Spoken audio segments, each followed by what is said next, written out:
Hello guys, here's your quick video on 2-1. I'll try to make this short and sweet, and I'll always answer questions before you take a quiz on this next block. So chapter 2 is all about reasoning and proof. Specifically 2-1, we're going to talk about inductive reasoning. Very shortly, we'll also talk about deductive reasoning. For today, inductive reasoning is using an observed pattern to make a conclusion or a prediction. We use specific examples to make a generalized statement. And here's 2 examples for you. So Ben studied for the past 5 tests and got A's on all 5 tests. So that means he studied, he got an A. He studied, he got an A. He studied, he got an A. He studied, he got an A. So he concludes using those examples that if he studies, he'll get an A. So hopefully you see that those specific examples, those 5 examples he's using to make a generalized statement. There's also a pattern. He studies, he gets an A. So we're making a conclusion based on that pattern. The second one, Sally adds up the interior angles of 100 different triangles. So she draws 100 triangles and she measures the inside angles of all those triangles and adds them up. Every time she adds them up, each of those triangles, those interior angles equal 180. So after doing 100 of them, she concludes that the sum of any triangle interior angles will always be 180. So again, I want you to see that there's specific examples that she did, 100 triangles. And then she used that example to make a generalized statement that all triangles' interior angles will add up to 180. We're using an observed pattern to make a conclusion or a prediction. So a conjecture is that prediction based on observations. So what that conjecture that we just talked about, the sum of any interior angles of a triangle is 180 degrees. That's a conjecture. If Ben studies, he'll get an A. That's a conjecture. To show that a conjecture is true, you have to show it's true for all cases. That can be hard to do.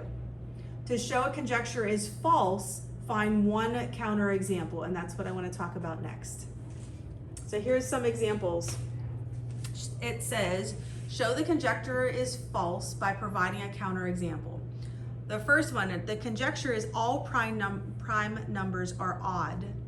That's not true. We only need one example to show that that statement is not true. And the example I give is 2 is prime, but it is not odd. The example says all prime numbers are odd. We gave an example to prove that that's false. The next one says all math teachers at Blue Ridge Middle School are male. We know that's not true. We only need one example to prove that it is not true. So Ms. Pritz is Blue Ridge Middle School math teacher and is female. There's several examples you can use. That is not the only correct answer. Number 3 says the quotient of 2 whole numbers is a whole number. Quotient means dividing. Whole numbers means no decimals or fractions. So it says when you divide 2 whole numbers, you're going to get a whole number. Well, there's lots of examples that you can give. My example, I said 9 divided by 2 is 4.5. You could say 1 divided by 2 is 0.5.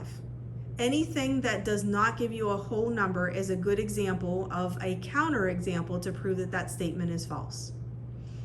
Number 4 says odd numbers are prime. When you think about this, 7 is an odd number and it's prime. 11 is an odd number and it is prime. So it's true for many numbers, but one that does not work is the number 1. 1 is odd and it is not prime. There's several other examples also, like the number 9 is odd and it is not prime. Going back to 1 is not odd and not prime, is odd and not prime. Remember, the definition of prime means it has exactly 2 factors, 1 and itself.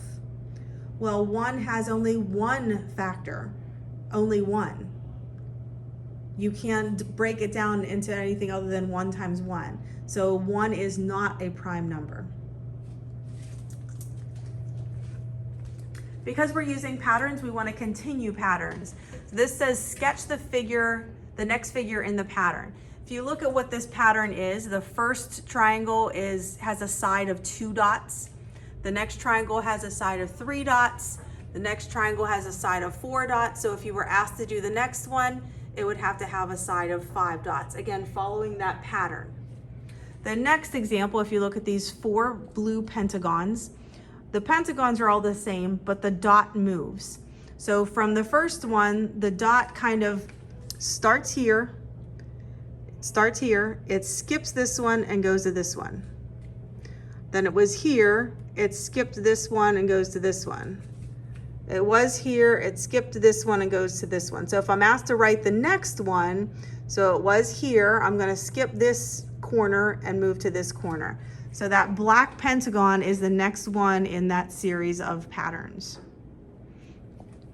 Next it says, use inductive reasoning to describe the pattern and write the next number in the sequence. So again, inductive reasoning is looking at a pattern and making a prediction using that pattern. So look at the first one, 113, 224, 335, 446. If you look at that pattern, what they're doing to get to the next number is adding 111 to each number. So I'm going to use that idea, take 446, add 111, and my next number would be 557. So 557 is the next number. Here's how I got it. The next one, 3, 0, -3, -6. For this one, observing that pattern, it looks like we are subtracting 3 for each new number. 3 minus 3 is 0, 0 minus 3 is 3, -3, and then -3 minus 3 is -6. So continuing that pattern, -6 minus 3 gives me -9. And explaining that reasoning, we subtracted 3. So 1/3, 3/4, 5/5, and 7/6. Observing the pattern, on the top, the numerator, I added 2. The denominator, I added 1 to get to the next number. So 7 plus 2 is 9, 6 plus 1 is 7, which gives me my next fraction. So I'm using inductive reasoning to come up with my next number. Here's the homework that I'd like you to do in the book. Do your homework, and don't forget that you do have your essay due for Q1 on October 20th. So if you haven't at least started that after your homework, that's a good thing to work on today.